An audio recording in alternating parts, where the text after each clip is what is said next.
So 90% is the critical threshold. The US is at 131%, highest in history, which means we are well past the point where you can borrow your way to growth or you can borrow your way out of a debt crisis. And we were heading for a debt crisis. So the way it works is raise interest rates, tighten money, reduce the balance sheet, et cetera, get unemployment up. It doesn't sound like a desirable goal, but that's what it takes. And that's what happened in 1982. Get unemployment high enough so people are buying hamburger instead of steak. They're buying, whatever's the least expensive thing on the shelf, day-old bread instead of new bread, or they're not buying gasoline because they're not going to work, et cetera. That will bring prices down, but at a very high cost, which we just talked about, which is high unemployment and lower productivity. Meanwhile, the U.S. debt keeps going up. We haven't really talked about the debt. That part of it looks like 1981. But if you throw in a global financial crisis, then it starts to look more like 2008. Yeah, well, that's like a glacier. Glaciers are extremely powerful, but they move extremely slowly. There's some exceptions, but they kind of like, an inch a year, a couple inches a year, but they move mountains. I mean, they create rivers, they create canyons, they move mountains. They're extremely powerful, but slow. That's a good metaphor for the impact of debt. And when I talk about debt, in particular with the United States, but you can apply this to any country, I focus on the debt to GDP ratio, because you can't really talk about debt in isolation without thinking about the capacity to pay the debt. And a simple example, if you have a $50,000 balance on your credit card and you're making $30,000 a year and trying to pay rent in New York, et cetera, good luck. You're probably going to go bankrupt or at least default on that card. But if you owe $50,000 on your credit card, but you're making $5 million a year, it's, you just write a check. It's no big deal. My point is, you can't look at a $50,000 debt and decide if it's a problem or not unless you compare it to the income. And if it's too low, it's a problem. And if the income's high, not a problem.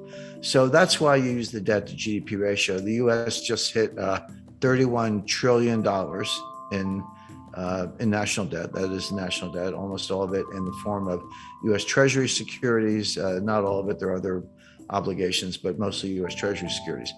Well, is that a problem or not? Well, one way to answer the question is compare it to GDP, do the ratio. The answer is that ratio is now a little over 130%. What was it in 1980 when Ronald Reagan was elected? The answer is 30%. 30% is completely comfortable. That's like the person with the $50,000 debt who's making millions. No big deal. 30% is comfortable. 50%, yeah, getting up there. Angela Merkel and all her years in Germany, and there's a lot of research to back this up, says that 60% was the limit. And that's what the Maastricht Treaty that created the European Union and the European Central Bank, that was their goal. They said, don't go over 60%. If you do, you're expected to take measures, raise taxes or reduce debt or reduce spending, do something to get that back down under 60%. If you say, what's the critical threshold where, water turns to steam, or, water turns to ice, or something changes in such a way that it's not the same. It's radically different, but it happens very quickly. The best research says the answer is 90%. And this comes out of, Ken Rogoff at Harvard, also Carmen Reinhart, who's now the chief economist at the World Bank. But they've looked at hundreds of cases over hundreds of years. And I like that because it's not just, kind of cherry picking data. Developed economies, developing economies, economies that issue debt in their own currencies, ones that issue debt in other currencies, principally US dollars, et cetera. So, a wide variety of case studies. And they show that when your debt to GDP ratio goes over 90%, your multiplier of additional debt goes below 1. So just to put that in context, at 30%, if I borrow $1 and spend $1, I might get $1.30 of growth. Assuming you spend it wisely, that's a big condition. But you borrow $1 and spend $1 and get $1.30 of growth. Okay, the debt was productive if you put it to good use. But that $1.30 gets smaller and smaller. As you get closer to 90%, it goes to $1.20, $1.10, $1.05. Past 90%, roughly, You borrow a dollar and you spend a dollar and you only get 95 cents of growth. You don't get your dollar back in terms of GDP. And then 90% and 85%, et cetera. So 90% is the critical threshold. The US is at 131%, highest in history, which means we are well past the point where you can borrow your way to growth or you can borrow your way out of a debt crisis. And we were heading for a debt crisis. Now, Stephanie Kelton, she's the big brain of modern monetary theory. She's a professor at State University of New York. She says it doesn't matter.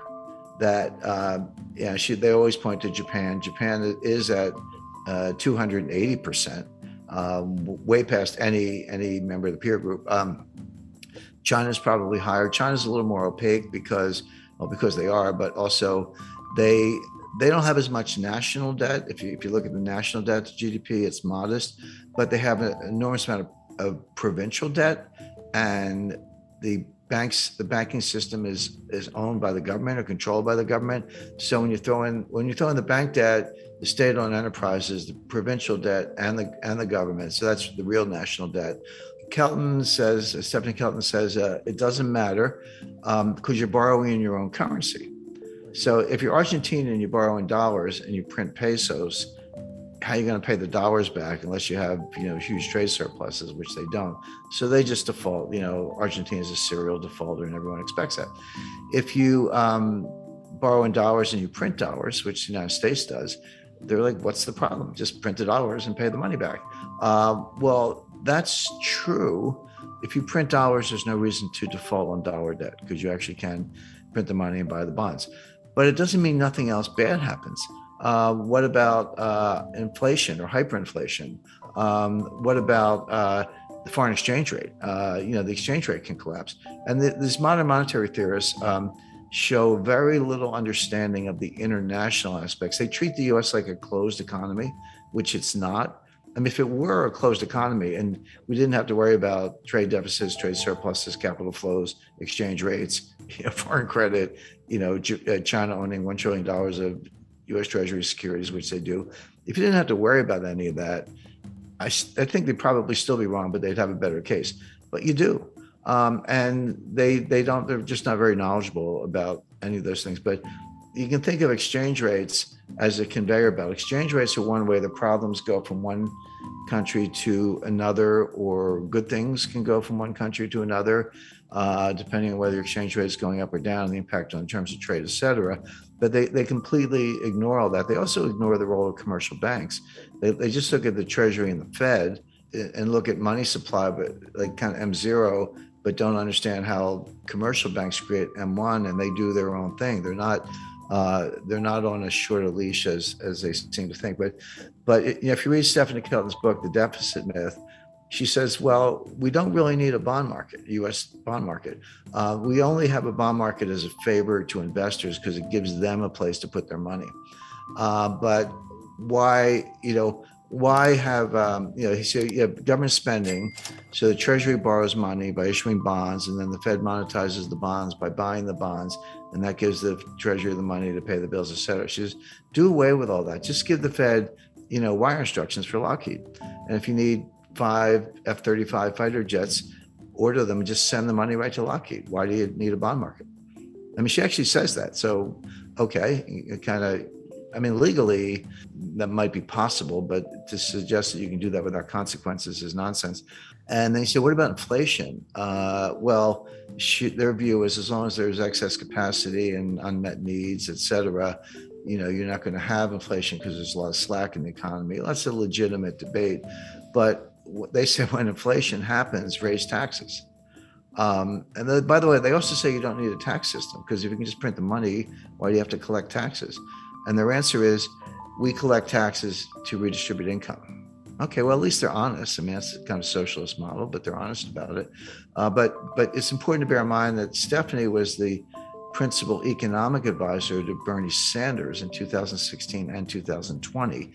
And Bernie Sanders today is the chairman of the Senate Budget Committee, controls the purse strings. So coming out of Congress, and Biden's kind of a cipher. He's barely aware of his own existence. So Sanders is in a powerful position, and she's she's the Bernie whisperer, so to speak, who's behind all this. So if you ask the typical member of Congress, can you define modern monetary theory? They'll look at you funny. They've either never heard of it or they certainly don't know what it means, MMT, But they're acting in accordance with modern monetary theory. Whether they know it or not doesn't matter.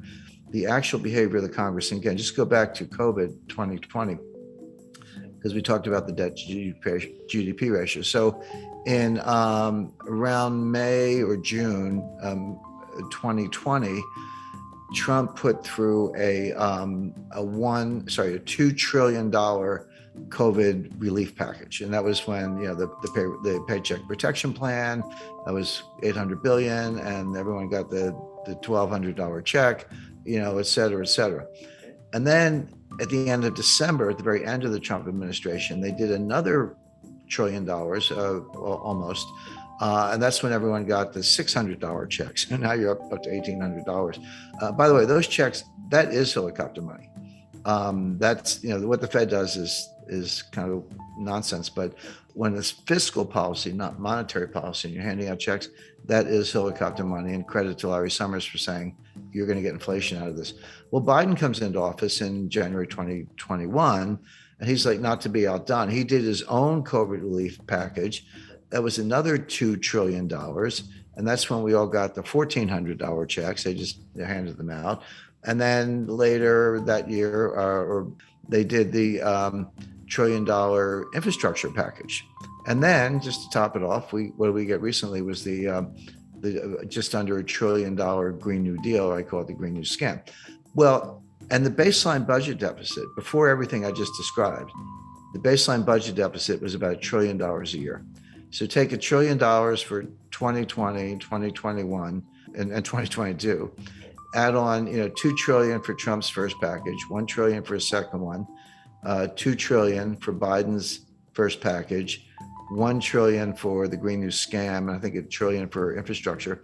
That's $7 trillion on top of the $2 trillion baseline budget deficit. So that's $9 trillion piled on top of what was at the time about a $21 trillion national debt. So that's how we got to 30 trillion. That's how the ratio went from 106 to 131. These numbers are mind-boggling, and MMT says it doesn't matter. But it does matter, and it shows up the way I described earlier, which is it slows growth. You don't get growth. So best case for the U.S. is very slow, weak growth, which we saw from 2009 to 2019. Worst case is you throw a recession on top of that, which we're heading for, and the U.S. will be in fiscal distress.